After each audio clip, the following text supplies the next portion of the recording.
Okay, well, the birds have really slowed down here, so I think maybe what I'll do is just make a little decoy tip video for you today, and then get the couple of kills I have on camera and just put them into this little tip video.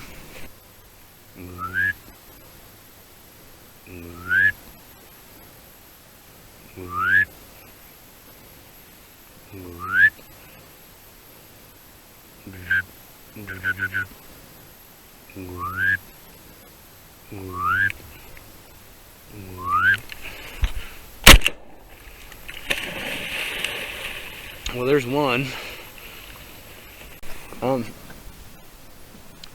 Basically, I'm just going to go over my philosophy on decoys.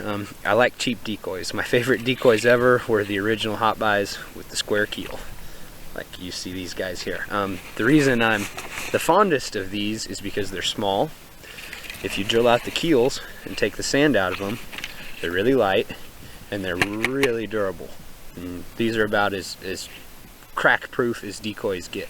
A lot of decoys split out around the keel, like Greenhead Gear's regular size line, their life size I think it's called, and then their oversized line. I've had I think 3 dozen of those oversized or life size or whatever, and I've broken like all but 1 or 2 over the years. I mean, they're just not quality decoys. I guess while I'm brand shaming here, the Stormfronts, there's a Stormfront, those 2 out there, Stormfronts, and they're actually not bad. They're pretty high impact plastic. Oh, shut up, Oz. They haven't flown for an hour. They're probably not gonna fly now. Yeah. Anyways, the Stormfronts, they're a pretty good hard plastic too, and a low cost decoy. You know, ducks really can't see, you know, all that really super fine detail. They really don't care all that much. Don't get caught up in the marketing thinking you need $80 a dozen decoys. And the fact of the matter is, these $25 a dozen decoys have lasted a lot longer than $60 a dozen decoys that I've bought. So, I really like cheap, durable decoys. Paint, you know, paint comes and goes. It is what it is. Well, I don't know where it cut off on that one, so hopefully we got some footage there. But like I was saying, I like cheap decoys because they'll probably end up, you know, you get your money's worth more out of them than an expensive decoy that's fragile. And paint isn't a huge deal because, you know, unless the birds are on top of your spread, within range, ready to land, they're not going to know the difference, and by that time they're going to see you. Drill out the keels if you hunt off your back like I do. They kind of suck because they don't, you know, they don't right themselves and they don't land perfect. But once you flip them over, they're just like any other aqua keel. You just drill them out at the back, drill them out at the front. This is a huge one here. Tag. All right, with my battery dying, I don't know how much of this it's getting recorded each time, but tag your decoys. You know, get you a mark or a stencil and just go and spray paint the bottom of every one of your decoys. Number one, because sooner or later you'll probably combine forces with a friend, and if they have the same type of decoy as you, you know, who knows who's getting home with whose decoys. You know, a lot of guys are like, well, I got this type. Well, you know, sooner or later you'll hunt with somebody that has the same ones as you do. Just go easy on yourself and mark them. I like to tag them with spray paint and stencil just because it takes forever writing on there with the Sharpie, and I think it lasts longer. Number 2 reason is people like to steal decoys. Usually, you know, it's full bodies, stuff like that people like to steal, but whether you leave them out or bag them all up in one spot so they can take them easy, people like to steal decoys. So if you have your stuff tagged, you know, you can say, no, look here, it's my tag, motherfucker. You know, give me all my stuff back. But, or, you know, when the police come or whatever. But tag your decoys. There's another tip.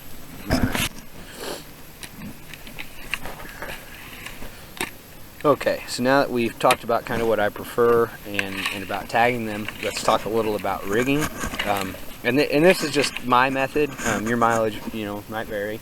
And you might hunt different than I do, so, you know, some stuff that works for me might not work for you, but this is just how I do it.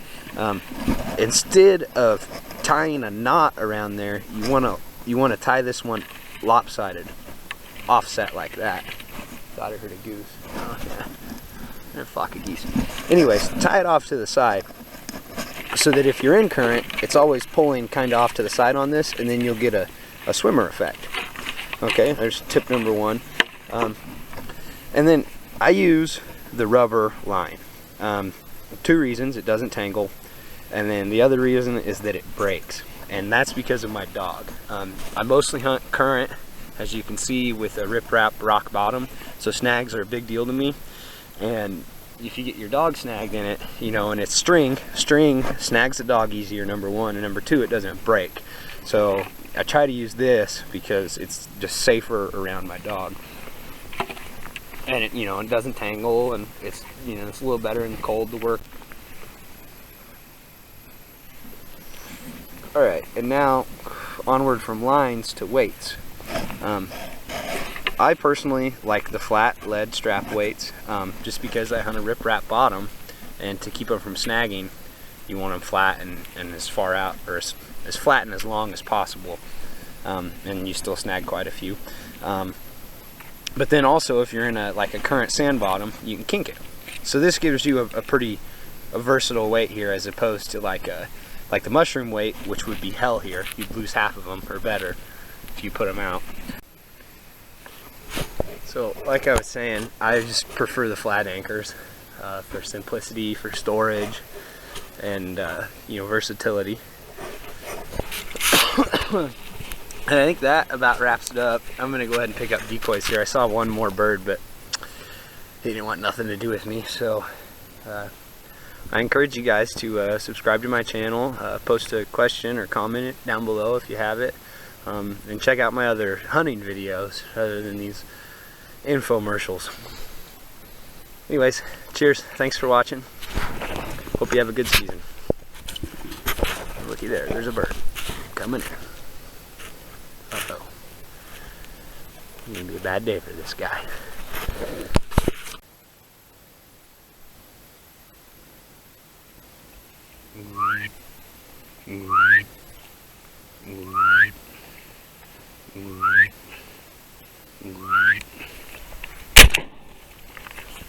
That was kind of far.